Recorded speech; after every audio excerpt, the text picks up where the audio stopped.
والسلام على رسوله الكريم سيدنا ونبينا وشفيع المذنبين أبي القاسم محمد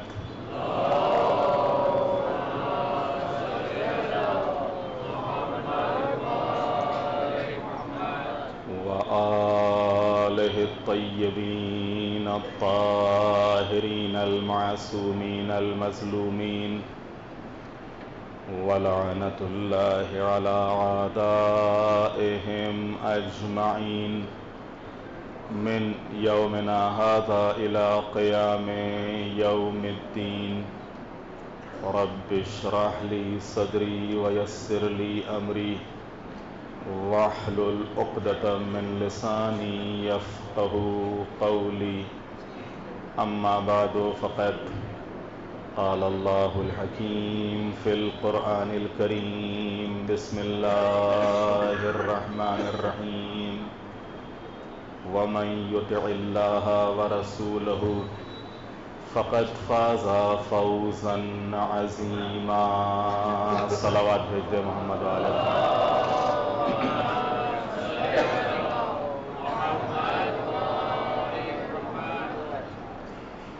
ارشاد اقدس الہی ہو رہا ہے کہ جس نے بھی اللہ اور اس کے رسول کی اطاعت کی تو وہ کامیابی کے عظیم درجے پر فائز ہوا. اطاعت کیا ہے، اسے سمجھنے کے لیے ہمیں انسانی زندگی کی بالکل شروع کی منزلوں کا جائزہ لینا ہوگا کہ جب انسان اس عالم وجود میں آتا ہے تو سب سے پہلے ماں باپ کی اطاعت پر عامل ہوتا ہے، اور جس طریقے پر والدین بچے کی پرورش کرتے ہیں اسی طریقے پر بچہ عمل کرنے کی کوشش کرتا ہے. اور یہ بچپن میں اتنا مجبور ہوتا ہے کہ اگر اسے کروٹ نہ بدلوائی جائے تو کروٹ بھی نہیں لیتا ہے، اگر لباس نہ بدلوایا جائے تو لباس بھی نہیں بدلتا ہے. غرض کی اطاعت ہی اطاعت ہے. اور پھر جب یہی انسان سن شعور کو پہنچتا ہے اور اسے عقل سلیم حاصل ہو جاتی ہے تو پھر یہ حکومت کے بنائے ہوئے قوانین پر عمل کرنے کی کوشش کرتا ہے. حالانکہ آج کا انسان ڈیموکریسی کی بات کرتا ہے، جمہوریت کی بات کرتا ہے، لوک تنتر کی بات کرتا ہے، لیکن اس لوک تنتر کے باوجود، اس ڈیموکریسی کے باوجود، اس جمہوریت کے باوجود جگہ جگہ پر پابندیاں ہیں، جگہ جگہ پر رکاوٹیں ہیں. اگر ایک انسان حکومت کے بنائے ہوئے قانون پر عمل نہیں کرتا تو وہ سزا کا مستحق ہوتا ہے، اس کے اوپر جرمانہ ہوتا ہے، اسے قید ہوتی ہے. سوچنے کی جا ہے، غور کرنے کا مقام ہے. ہمارے لیے لمحہ فکریہ ہے کہ حکومت کا بنایا ہوا قانون جو خود ہمارا اپنا بنایا ہوا قانون ہے، اگر ہم خود اس اپنے بنائے ہوئے قانون پر عمل نہیں کرتے ہیں تو سزا کے مستحق ہوتے ہیں، تو کیا اگر اس رب کائنات کے بنائے ہوئے قانون پر عمل نہیں کریں گے تو کیا ہم سزا کے مستحق نہیں ہوں گے؟ یقیناً سزا کے مستحق ہوں گے. لیکن دین اسلام کے اصولوں کا تقاضا یہ ہے کہ دین اسلام کے اصولوں کو اپنی عقل کی کسوٹی پر پرکھیں، اپنی عقل کی کسوٹی پر جانچیں. اسلام ایک عقلی دین کا نام ہے، اسلام ایک فکری دین کا نام ہے. اسلام اس دین کا نام ہے کہ جس کی نہایت ہی عظیم اور محترم کتاب قرآن جو پوری امت کو یہ خطاب کر رہی ہے، افلا یتدبرون القرآن، تم قرآن میں غور کیوں نہیں کرتے ہو؟ تم عقل سے کیوں نہیں کام لیتے ہو؟ تم سوچتے کیوں نہیں ہو؟ تم سمجھتے کیوں نہیں ہو؟ یہ سارے واقعات، یہ ساری جو داستانیں قرآن مجید میں بیان ہوئی ہیں، جو ساری مثالیں آئی ہیں، یہ سب تمہارے لیے عبرت کے طور پہ ہیں، تمہارے لیے نصیحت کے طور پہ ہیں. تم ان میں غور کرو، تم ان میں فکر کرو، تم ان کی گہرائیوں میں جاؤ. تو اسلام ایک عقلی دین کا نام ہے، اسلام ایک فکری دین کا نام ہے. تو عزیزان محترم، جب یہی انسان کہ جس کے لیے پروردگار عالم نے یہ ساری کائنات سجائی ہے، اور پھر اس کائنات میں جب بھیجا ہے تو ایک قانون کے تحت بھیجا ہے، ایک نظام کے تحت بھیجا ہے، اور جس نظام کے تحت یہ انسان اس دنیا میں زندگی گزارے، اسی نظام کو شریعت کہتے ہیں، اسی کو اسلام کہتے ہیں، اسی کو قرآن کہتے ہیں۔ صلوات بھیجے محمد والے محمد۔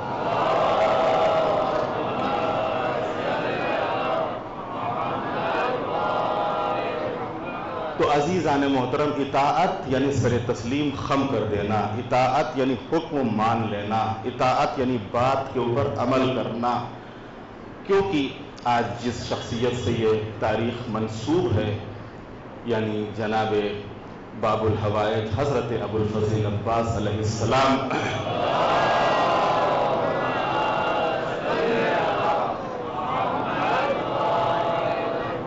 اگر واقعاً آپ کو اطاعت دیکھنا ہے اور اطاعت کی عملی مثال، پریکٹیکلی مثال اگر آپ کو لینا ہے، تو جناب عباس کی زندگی پر نظر کیجیے کہ جہاں پوری زندگی اطاعت ہی اطاعت ہے، جہاں پوری زندگی اطاعت ہی اطاعت ہے۔ آپ بچپن سے لے کے اور آپ کی شہادت تک کتنے نمونے ہیں، کتنی مثالیں ہیں کہ جن مثالوں میں غور کرنے کے بعد، جس زندگی کو پڑھنے کے بعد، جن نمونوں کا مطالعہ کرنے کے بعد انسان حقیقت میں مجبور ہو جائے گا یہ بات کہنے کے اوپر کہ واقعاً اگر اطاعت کا درس لینا ہے تو جناب عباس سے کہ اطاعت کسے کہتے ہیں، امام کی اطاعت کیا ہوتی ہے، رسول کی اطاعت کیا ہوتی ہے، اللہ کی اطاعت کیا ہوتی ہے۔ جہاں ایک طرف خود جناب عباس امام کے مطیع و فرما بردار تھے، وہیں امام کے مطیع و فرما بردار ہونے کے ساتھ ساتھ خود رسول اللہ کی اطاعت، رسول اللہ کے مطیع و فرما بردار ہونے کے ساتھ ساتھ اللہ کی اطاعت، اس لیے کہ جناب عباس عام طور سے شجاع اور وفا، یہ جو دو لقب آپ سے مخصوص ہوئے اور جو زیادہ مشہور ہوئے، لیکن اگر آپ جناب عباس کی زندگی کے اوپر نظر کیجئے تو جناب عباس کی زندگی میں اور بھی بہت سے پہلو ہیں کہ حقیقت میں جو ہمارے لیے بہترین واعظ ہیں، ہمارے لیے بہترین نمونہ ہیں، ہمارے لیے بہترین مثال ہیں۔ جناب عباس خالی شجاع ہی نہیں تھے بلکہ صابر بھی تھے۔ جناب عباس خالی شجاع ہی نہیں تھے بلکہ زاہد بھی تھے۔ جناب عباس خالی شجاع ہی نہیں تھے بلکہ عابد بھی تھے۔ جناب عباس خالی شجاع ہی نہیں تھے بلکہ عالم بھی تھے۔ جناب عباس خالی شجاع ہی نہیں تھے بلکہ فقیہ بھی تھے۔ جناب عباس خالی شجاع ہی نہیں تھے بلکہ آپ عارف بھی تھے۔ حقیقت وہ سارے درجات، وہ ساری بلندیاں کہ جو ایک واقعاً انسان کامل کے لیے بیان ہوئی ہیں، اگر آپ نظر کیجئے اور غور کیجئے تو جناب عباس کی زندگی میں وہ ساری صفتیں آپ کو نظر آئیں گی۔ جناب عباس کی حقیقت میں جس وقت آپ کی والدہ تشریف لائی ہیں امیر المومنین کے بیت الشرف میں، تو آپ نے آنے کے بعد چوکھٹ کو بوسہ دیا تھا، اور چوکھٹ کو بوسہ دینے کے بعد جب اللہ نے آپ کو اولاد دی ہے تو آپ نے اولاد کو یہی درس دیا تھا، بچوں دیکھو میں اس گھر میں کنیز بن کے آئی ہوں اور تم ہمیشہ اپنے کو غلام سمجھنا، تم اپنے کو ہمیشہ غلام سمجھنا۔ اور حقیقت میں جو ماں کا درس تھا بچپن میں، آخر تک بچے اسی درس کے اوپر قائم رہے، اسی ماں کی نصیحت کو اپنے سے لگائے رہے، اور اس گھر کے جو افراد تھے، چاہے وہ جناب امام حسین ہو یا امام حسن ہو، جناب زینب ہو، جناب کلثوم ہو، حقیقت میں جناب عباس اور آپ کے بھائی ہمیشہ امام حسن اور امام حسین کو آقا ہی کہتے رہے اور آقا ہی سمجھتے رہے، اگرچہ واقعاً بھائی ہیں، بھائی کہنے میں کوئی قباحت نہیں تھی، کوئی گناہ نہیں تھا، کوئی ترک اولا نہیں تھا کہ اگر آپ جناب عباس امام حسین کو بھائی کہہ دیتے یا امام حسن کو بھائی کہہ دیتے، بھائی ہیں، بھائی ہیں، لیکن اس کے باوجود جو ماں کی تربیت تھی اور جو ماں کی نصیحت تھی کہ دیکھو میں اس دروازے پہ کنیز بن کے آئی ہوں، لہذا تم اپنے کو غلام ہی سمجھنا، تو واقعاً جناب عباس اور آپ کے بھائیوں نے ہمیشہ غلام ہی سمجھا، یہاں تک کہ خود وقت آخر امام حسین کو کہنا پڑا، بھیا پوری زندگی تم نے اپنے کو غلام اور ہم کو آقا کہا ہے، ایک مرتبہ تو بھائی کہہ دو، ایک مرتبہ تو بھائی کہہ کے پکار دو۔ اور وقت آخر جاتے جاتے لیکن کیونکہ ظاہر سی بات ہے ادھر واز اور نصیحت بھی تھی، ادھر امام کا حکم تھا، لہذا بھائی کہا تو، لیکن اس کے بعد جناب عباس زندہ نہ رہ سکے، اور روح بھائی کہنا تھا کہ بھائی کہتے کہتے روح قفص انصری سے پرواز کر گئی۔ تو جناب عباس کے ہاں جو میں عرض کر رہا تھا آپ کی خدمت میں، اطاعت، اور یہی وہ صفت ہے کہ جو واقعاً انسان کو روحانی لحاظ سے، معنوی لحاظ سے بلندی عطا کرتی ہے۔ جب انسان اللہ کا مطیع و فرما بردار ہوتا ہے، جب رسول اللہ کا مطیع و فرما بردار ہوتا ہے، جب امام کا مطیع و فرما بردار ہوتا ہے، اور ظاہر سی بات یہ تینوں اطاعتیں ایک دوسرے سے ملی ہوئی ہیں۔ ممکن ہی نہیں ہے کہ انسان اللہ کا مطیع و فرما بردار اور رسول اللہ کا مطیع و فرما بردار نہ ہو، اور ممکن ہی نہیں ہے کہ رسول اللہ کا مطیع و فرما بردار ہو اور امام کا مطیع و فرما بردار نہ ہو، یا اس کے برعکس ممکن ہی نہیں ہے کہ انسان امام کا مطیع و فرما بردار ہو اور رسول اللہ کا مطیع و فرما بردار نہ ہو، ممکن ہی نہیں ہے کہ رسول اللہ کا مطیع و فرما بردار ہو اور وہ اللہ کا مطیع و فرما بردار نہ ہو۔ یہ تینوں اطاعتیں ایک دوسرے سے ملی ہوئی ہیں۔ امام کی اطاعت رسول کی اطاعت ہے، رسول کی اطاعت اللہ کی اطاعت ہے۔ تو لہٰذا جناب عباس کے یہاں جو چیز نظر میں تھی، جہاں امام کی اطاعت ہے وہیں رسول کی اطاعت ہے، وہیں خدا کی اطاعت ہے۔ اطاعت کے اگر کچھ نمونے آپ کی خدمت میں پیش کروں تو جیسا کہ میں نے عرض کیا کہ پوری زندگی جناب عباس نے اپنے کو غلام کہا ہے، امام کو جو کہ بھائی تھے ان کو آقا کہا ہے۔ وہیں اگر اسی خانہ عصمت میں ابھی جناب عباس بہت چھوٹے ہیں، لیکن واقعاً جو آپ کی زندگی سے نمونے ملے ہیں، جو مثالیں ملی ہیں، آپ ماشاءاللہ سے ذاکرین سے خطبہ سے سنتے رہتے ہیں۔ بہرحال میری بے توفیقی رہی کہ رات کو میں شریک نہیں ہو سکا دوسرے پروگراموں کی وجہ سے، ورنہ مولانا سے بھی آپ نے رات میں سنا ہوگا۔ اور یہ سارے حالات واقعات جو جناب عباس کی زندگی سے متعلق ہے کہ بچپن ہی میں آپ معرفت کا عالم دیکھیے کہ اس بچپن کی میں آپ کی معرفت کہاں پر تھی، کہ جہاں بڑے بڑے اس سن کو، اس عمر کو پہنچنے کے بعد سوچ نہیں سکتے ہیں جناب عباس اس بچپن میں، کہ جس وقت مولا نور المومنین نے جناب عباس کو زانو پہ بٹھایا ہے اور زانو پہ بٹھا کے کہا ہے کہ بیٹا کہو ایک، کتنے بڑے رہے ہوں گے بچے، کتنا بڑا بچہ ہوتا جس کو زانو پہ بٹھا کے کہا جاتا ہے کہو ایک، اور جناب عباس کہہ رہے ہیں ایک، اور جس وقت جناب عباس نے کہا ایک تو مولا نے کہا کہو دو۔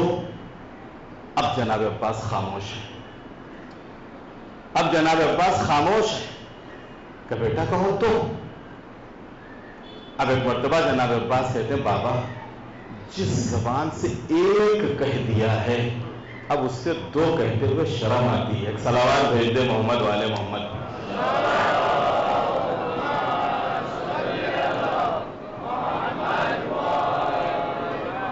یعنی واقعاً اللہ کی وحدانیت کا اس سے بڑا کوئی درس نہیں ہو سکتا ہے۔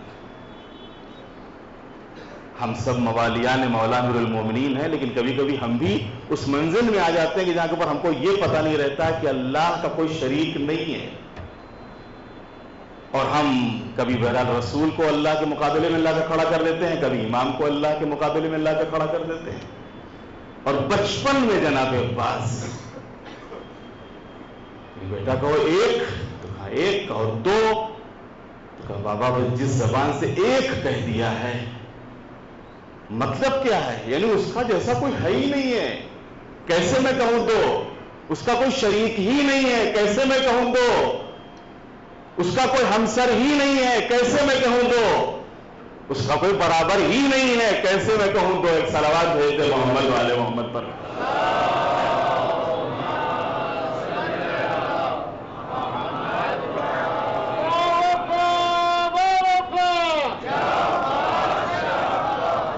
تو عزیزان محترم جناب عباس یا امام کی اطاعت دیکھیں، خالی امام نے جناب عباس سے پانی نہیں مانگا تھا، امام نے امام حسین کو پیاس محسوس ہوئی اور اس پیاس کو جناب عباس نے محسوس کیا۔ اب گھر میں جس سے بھی آپ نے پانی کا مطالبہ کیا ہو، پانی چاہا ہو، اس سے پہلے کہ کوئی جاتا پانی لے کے آتا جناب عباس اس بچپن میں۔ اب آپ اسی سے اندازہ لگائیے کہ کتنے چھوٹے تھے کہ آپ نے وہ جو پیالہ لیا ہے جس میں پانی تھا اس پانی کو ہاتھ میں نہیں لے سر پہ رکھ لیا آپ نے. بس سر پہ کوئی چھوٹا سا پیالہ سر پہ تھوڑے رکھا جاتا ہے, ہاتھ میں لیا جاتا ہے. سامنے پانی جو کسی کو پلایا جاتا ہے تو کوئی بڑے ظرف میں بڑے برتن میں نہیں پلایا جاتا, چھوٹے سے برتن میں پلایا جاتا ہے, کاسے میں پلایا جاتا ہے, گلاس میں پلایا جاتا ہے. اب یہ ایک گلاس اور ایک کاسا یہ کتنا بڑا ہوگا؟ آپ اسی سے اندازہ لگائیے جناب عباس کتنے چھوٹے رہے ہوں گے کہ آپ نے وہ برتن اپنے سر پہ رکھ لیا اور پانی آپ کے شانوں کے اوپر چھلک رہا تھا. جو پانی چھلک رہا تھا تو پانی شانوں کے اوپر پڑ رہا تھا. امیر المومنین اس منظر کو دیکھ رہے تھے. آپ دیدہ ہو گئے مولا امیر المومنین, آنکھوں میں آنسو آ گئے یہ منظر دیکھ کے کہ عباس جس طریقے سے پانی لے کے آ رہے ہیں امام حسین کے لیے, اور پانی اچھل اچھل کے آپ کے شانوں کے اوپر آ رہا ہے, کیونکہ وہ منظر امیر المومنین کے نظروں میں آ گیا کہ جہاں ایک دن اسی پانی کے لیے عباس کے شانے قلم کیے جائیں گے. امام حسین کی خدمت میں آئے اور امام حسین کی خدمت میں آنے کے بعد وہ پانی پیش کیا. امام حسین بھی واقف ہیں, آگاہ ہیں. امام حسین نے پانی نوش کیا اور پوری زندگی جناب عباس کی خود امام حسین کے زیر تربیت رہی ہے. امام حسین کے زیر تربیت رہی ہے جناب عباس. اگرچہ خود امام حسن بھی ہیں, خود مولا امیر المومنین بھی بہرحال, اور جب تک مولا امیر المومنین حیات رہے مولا امیر المومنین کی شہادت کے بعد پھر امام حسن کا دور امامت پورا 10 سال 40 ہجری سے لے کے اور 50 ہجری تک, اور پھر 10 سال کے بعد 50 ہجری سے لے کے اور 61 ہجری تک خود امام حسین کا دور امامت. آپ تینوں دور امامت کو دیکھ لیجئے, چاہے وہ مولا امیر المومنین کا دور امامت ہو یا امام حسن کا دور امامت ہو یا امام حسین کا دور امامت ہو. امیر المومنین اگر سے بابا ہیں لیکن ساتھ ہی ساتھ امام بھی ہیں, امیر المومنین ہیں. امام حسن اگر سے بھائی ہیں لیکن ساتھ ہی ساتھ بھائی بھی ہیں. امام حسین اگر سے امام ہیں لیکن ساتھ ہی ساتھ بھائی بھی ہیں. لیکن آپ نے وہ بھائی والے رشتے سے خطاب نہیں کیا بلکہ امام والے رشتے سے خطاب کیا ہے. وہی احترام, وہی عزت اور وہی اطاعت. تو اطاعت کہ میں عرض کر رہا تھا آپ کی خدمت میں اطاعت کے سلسلے میں کہ جناب عباس خود امام حسین کے زیر تربیت پروان چڑھے ہیں. جس وقت اگر آپ یہ جو مطالبہ بیعت ہوا ہے امام حسین سے, اگر خالی مطالبہ بیعت سے لے کے کربلا تک کا پورا اتہاس اگر آپ پڑھ لیجئے تو اسی میں آپ کو جناب عباس کی شخصیت سمجھ میں آ جائے گی کہ جو اطاعت ہے جناب عباس کی. اور دیکھیے دو چیزیں ہوتی ہیں, بڑا مشکل ہوتا ہے ایک شجاع کے لیے, ایک بہادر کے لیے اپنے جذبات پہ قابو پانا, کہ جہاں قوت ہو, طاقت ہو, اختیار ہو, اور اس قوت طاقت اور اختیار کے باوجود انسان اپنے جذبات کو اپنے قابو میں رکھے. کس بنیاد پر؟ صرف اطاعت امام میں. ہم آپ بھی اماموں سے عقیدت رکھتے ہیں, اماموں سے محبت رکھتے ہیں, خدا نخواستہ کبھی کوئی ایسی بات ہو جاتی ہے جذبات میں آ جاتے ہیں, اپنے جذبات پہ قابو نہیں رکھ پاتے ہیں, اپنے جذبات پہ قابو نہیں رکھ پاتے ہیں.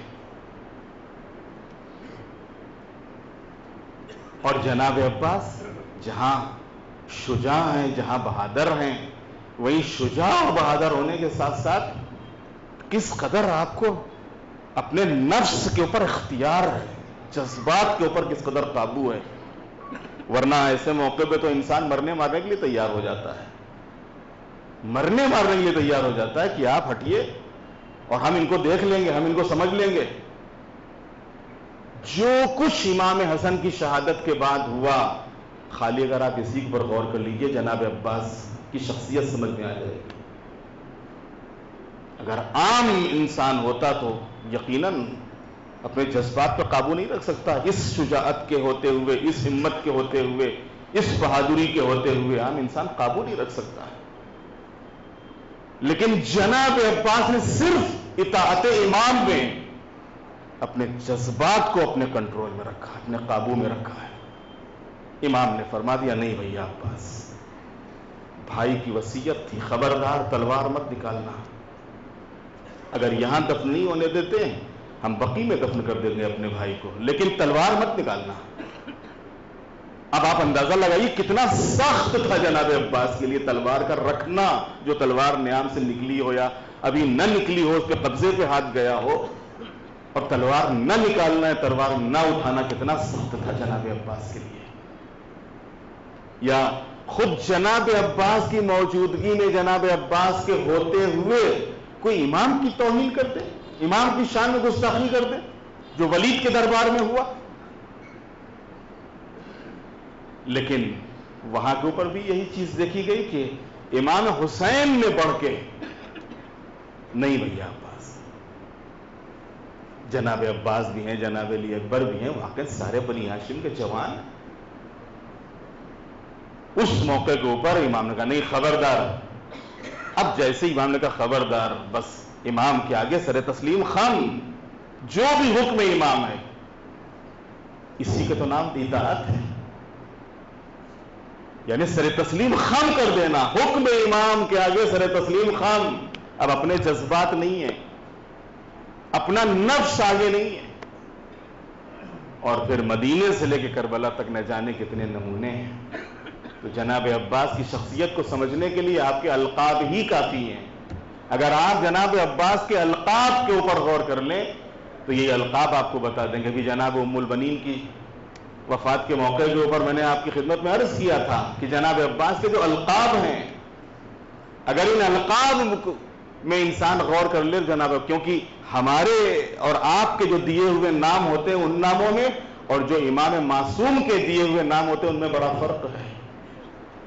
ہم آپ تو کسی کو بھی کوئی بھی نام دے دیتے ہیں، اس کے اندر چاہے وہ صفت ہو یا نہ ہو، وہ ہنر ہو یا نہ ہو، وہ کوالٹی ہو یا نہ ہو، لیکن جو معصوم کا دیا ہوا نام ہوتا ہے تو پھر وہ نام اس کی شخصیت کے اوپر جچتا ہے،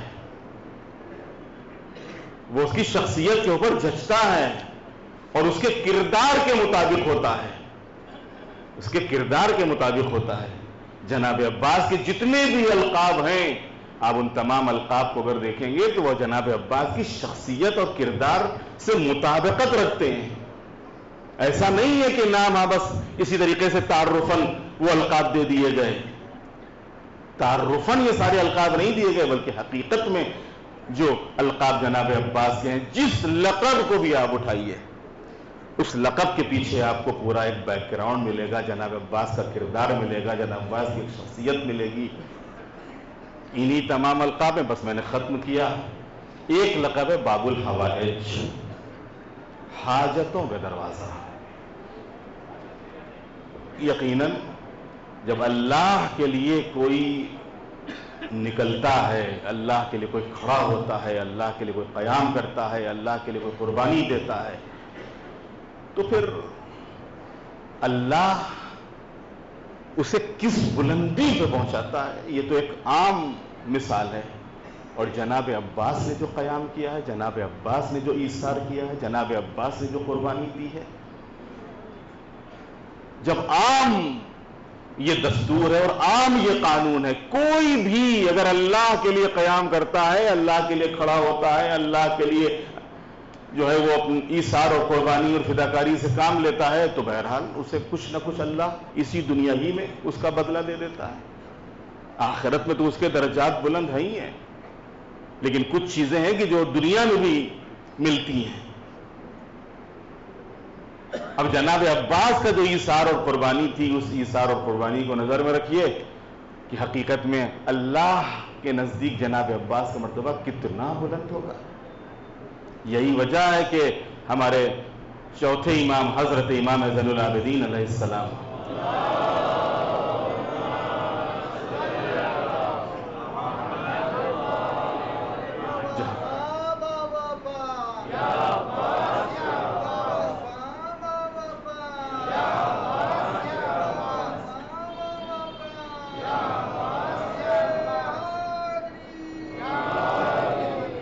جناب عباس کو جو خطاب کیا ہے تو بابصیرت اور فقیہ کا اگر خطاب کیا ہے، یا اسی طریقے سے جو روایتوں اور حدیثوں میں جناب عباس کو اللہ نے ان شانوں کے بدلے میں 2 پر عطا کیے ہیں، اور ان پروں کی مدد سے آپ جنت میں پرواز کرتے ہیں۔ قیامت کے دن اول سے لے کے آخر تک جمیع الشہداء تمام شہداء غبطہ کریں گے جناب عباس کے مقام کو دیکھ کے. جناب عباس کا جو بلند مقام ہوگا جنت میں آخرت میں, اس مقام کو دیکھ کے غبطہ کریں گے. غبطہ کیا ہوتا ہے؟ رشک. واہ کیا مقام ہے, واہ کیا مرتبہ ہے, کاش یہ مقام ہمیں ملا ہوتا, کاش یہ مرتبہ ہمیں ملا ہوتا. اول سے لے کے آخر تک تمام شہداء غبطہ رشک کریں گے کہ جو جناب عباس کو اللہ نے مقام دیا ہے, اللہ نے مرتبہ دیا ہے, اور آپ ان شانوں کے بدلے میں کہ جو اللہ نے آپ کو ان شانوں کے بدلے میں پر عطا کیے ہیں, جنت میں آپ پرواز کرتے ہیں. پرواز کرنے کا مطلب کیا ہے؟ جنت یعنی جنت آپ کے اختیار میں ہے, جہاں چاہو جاؤ, جدھر چاہو جاؤ. ہماری نظر اور ہماری فکر اتنی کوتا ہے کہ ہم جنت کو سمجھا ہی نہیں سکتے کہ جنت کتنی بڑی ہے. ایک صلوات بھیج دے محمد والے محمد.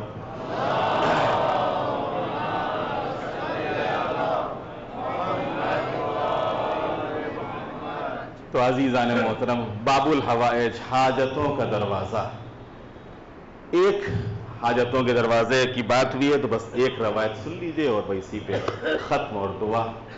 شیخ تستری آج بھی ہمیشہ جناب عباس کا در حاجت مندوں کے لیے حقیقت میں مشہور رہا ہے. خود خاص طور سے خود جو عراق میں یہ جو بدو کہے جاتے تھے, دیہاتی کہے جاتے تھے, اور آج بھی اگر آپ اربعین کے موقع پہ تھوڑا پہلے یا بعد میں اگر رکیں تو وہاں کے اوپر جو وہ دیہاتی آتے ہیں آج بھی, تو وہ جو اپنی زبان میں جناب عباس کو خطاب کرتے ہیں تو آپ کو لگے گا جیسے کوئی توہین کر رہے ہوں. یہ وہ زری کے سامنے آ کے چیخیں گے, چلائیں گے, آواز دیں گے, اشارے کریں گے جیسے کوئی لڑ رہا ہو, جیسے کوئی لڑائی لڑ رہا ہو, کہ سامنے والا دیکھے کہ یہ کیا کر رہا ہے آخر زری کے سامنے کھڑا ہوا, آخر یہ اور جناب عباس پوری لڑائی لڑ رہا ہے کہ تم نے ہمارا کام کیوں نہیں کیا, اور سب کا کام کر دیتے ہو, میرا کام کیوں نہیں کرتے ہو. شیخ تستری کہتے ہیں کہ میں زیارت کے لیے گیا تو میں نے دیکھا ایک بدو, ایک دیہاتی ایسے ہی آ کے اور جناب عباس کو خطاب کرنے لگا کہ سب کا کام کر دیتے ہو, میرا کام نہیں کرتے ہو, اور یہ اور وہ ہے. اور اس کی حاجت پوری ہو گئی. اس نے آ کے زری کے پاس جو بھی اپنی زبان میں دعا کی, التجا کی, مناجات کی, کہا, سنا, جو بھی تھا, بحث کی, اور اس کا کام ہو گیا, اس کی حاجت پوری ہو گئی.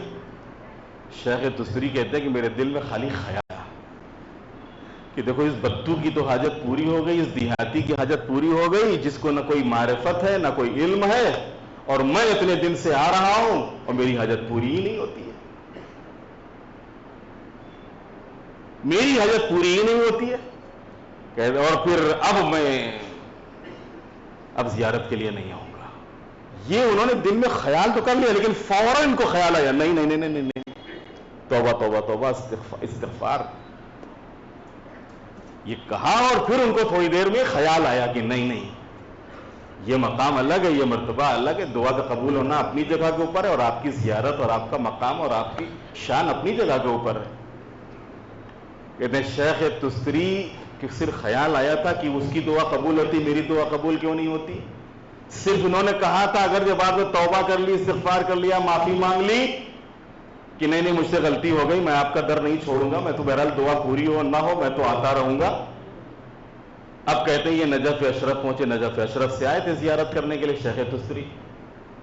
اب جو نجف اشرف پہنچے تو نجف اشرف کہتے ہیں آج پہنچے دوسرے ہی دن شیخ مرتضی انصاری. اس سے آپ ہمارے فقہا کا بھی مقام سمجھیے کہ فقہا کا کیا مقام اور کیا مرتبہ ہے. شیخ تستری ان کے دروازے پہ 2 اشرفیوں کی تھیلیاں لے کے حاضر ہوئے, 2 تھیلیاں لے کے, اور 2 اشرفیوں کی تھیلیاں ان کے دروازے پہ پہنچے, دستک دی, یہ شیخ تستری نکلے. اور جس وقت شیخ تستری باہر آئے, ارے آپ, ہاں ہاں یہ 2 تھیلیاں تمہاری خدمت میں, ایک سے تم اپنا مکان بنوا لینا اور ایک سے اپنا قرضہ ادا کر دینا. ارے یہ تو میں وہاں کہہ کے آیا تھا, ان کو کیسے خبر. ایک صلوات بھیج دے محمد والے محمد.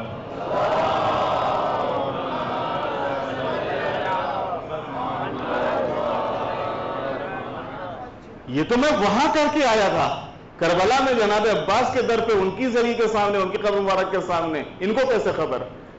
شیخ سماوی کہتے ہیں کہ مجھے اس حاجت پہ تعجب نہیں تھا، مجھے شیخ انصاری کے ان کے دروازے پہ جانے اور اس حاجت سے باخبر ہونے کے اوپر تعجب ہو رہا تھا۔ ایک صلوات بھیجتے محمد والے محمد۔